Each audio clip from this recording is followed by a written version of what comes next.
जिनकी रैंक है AIR 662।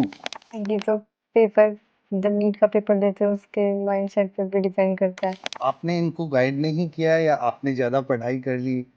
भाई सर पे इतना भरोसा करने के पीछे क्या वजह?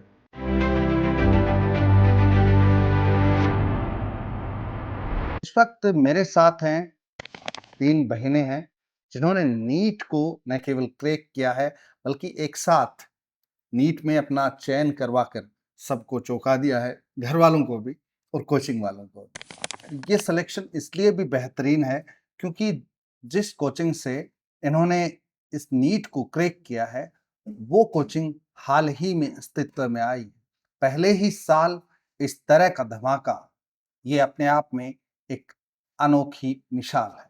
इस वक्त हम आपका परिचय करवाना चाहेंगे, ये हैं पलक बीवा, जिनकी रैंक है AIR 662 यानी कि 662। और इसके बाद हैं सानिया बीवाल, जिनकी रैंक है 5583। और उसके बाद हैं गुंजन बीवाल, गुंजन की रैंक है 8674। तो ये तीनों रैंक और तीनों रैंक एक ही घर में चली जाना।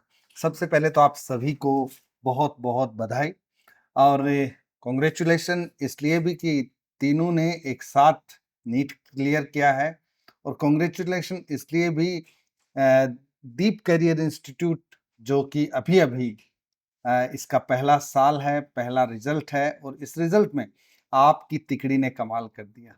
बहरहाल मैं पहला सवाल करना चाहूँगा पलक से। पलक, क्या वजह रही कि तुम्हारा रैंक जो है वो 600 और 62 रहा, और बाकी की 2 बहिनें हैं, इनका रिजल्ट जो है वो हज़ारों में चला गया, रैंक हज़ारों में चली गई? ये तो पेपर जब नीट का पेपर देते हैं उसके माइंडसेट पर भी डिपेंड करता है। उस टाइम अपन कैसे माइंडसेट के साथ पेपर दे रहे हैं, वहाँ के थोड़ा-सा नर्वस हो जाते हैं वहाँ पर, तो बातें भी डिपेंड करती है। अच्छा। अच्छा, आपने इनको गाइड नहीं किया या आपने ज़्यादा पढ़ाई कर ली?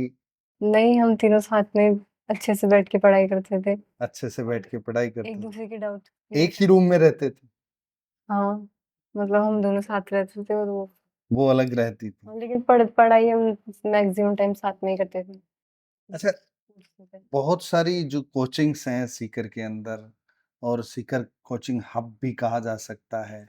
कोटा के बाद अगर नाम आया है तो सीकर अपने आप में एक अलग पहचान बनी है। मतलब घर वाले क्या सोच रहे हैं कि अब ज़्यादा मेहनत उनको नहीं करनी पड़ेगी आप पर, क्योंकि आपने तीनों ने एक साथ ही सिलेक्शन करवा लिया। हाँ, ये तो है ही घर में तो।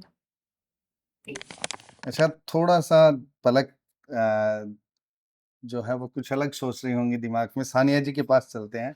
सानिया, क्या दीप जो इंस्टीट्यूट है, ये पहली बार पहला साल है, और आप तीनों बहनों ने इसी साल में इनको एक बहुत बड़ी सौगात दे दी। ऐसा क्या इन्होंने घोल कर पिला दिया आपको इसी 1 साल के अंदर कि आपने तीनों ने अपना ही सिलेक्शन करवा लिया?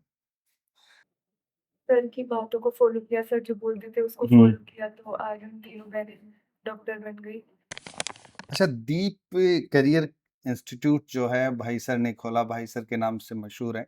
गुंजन, आपसे पूछना चाहूँगा, भाई सर की कौन-सी विशेषता, कैरेक्टरिस्टिक्स कुछ भी कह लो, आपको अच्छी लगी, जो आपको यूँ लगता है कि दूसरी कोचिंग्स में आपको नहीं मिल पाती? क्या बताना चाहिए? भाई सर के बारे में तो जो सर क्लास में पढ़ाते थे, सर का पढ़ाने का तरीका था, वो सबसे ही अलग था। सर अपने डायलॉग्स लिखवाते थे, उनसे हमें जल्दी कॉन्सेप्ट समझ आ जाता था, और हमें क्लास में याद हो जाता था। सर का पढ़ाने का अंदाज़ बिल्कुल अलग ही है।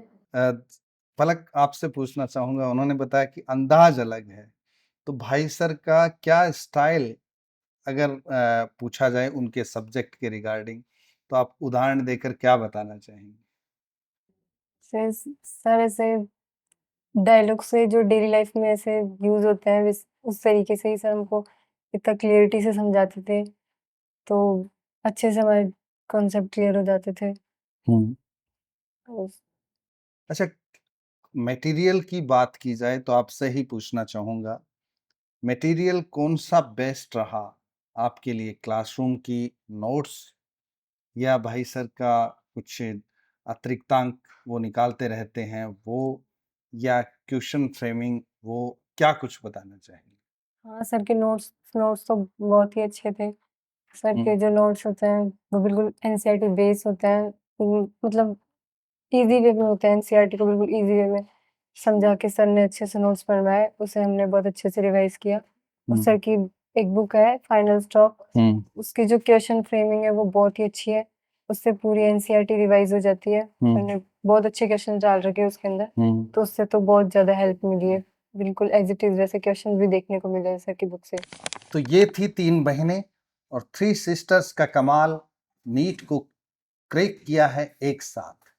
और इस नीट को क्रैक करने के साथ-साथ इन्होंने ये भी बताया है कि टाइम मैनेजमेंट किस तरह से होना चाहिए और एक बड़ी कोचिंग की बजाय नई उभर कोचिंग कैसे उभर सकती है, और न एक यूँ कहा जाए कि बड़ी कोचिंग की बजाय छोटी कोचिंग भी अच्छा कमाल कर सकती है, आपकी सफलता में आपके साथ रह सकती है। कोचिंग का मतलब मार्गदर्शन होता है, मार्गदर्शन कहीं से भी मिल सकता है।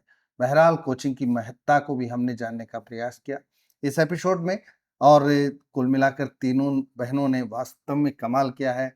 इन तीनों बहनों को एक बार पुनः कांग्रेचुलेशंस। और अ, तीनों की रैंक भले ही अलग-अलग है, लेकिन लास्ट में डिग्री एक ही मिलेगी। राय कमेंट बॉक्स में ज़रूर दीजिएगा, बहुत महत्वपूर्ण है।